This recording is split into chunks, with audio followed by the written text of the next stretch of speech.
wet sanding. So I've got some 1500 grit paper here. It's been sitting in some water for a little while.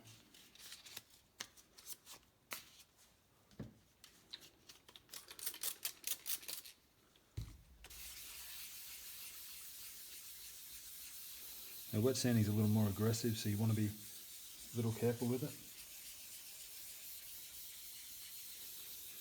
But it does help because the sandpaper doesn't clog up as much. It just removes some of that friction between the sandpaper and the paint.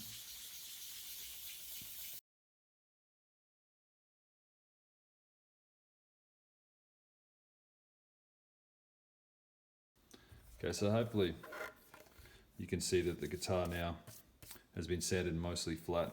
There's not really any evidence of that orange peel anymore on the surface.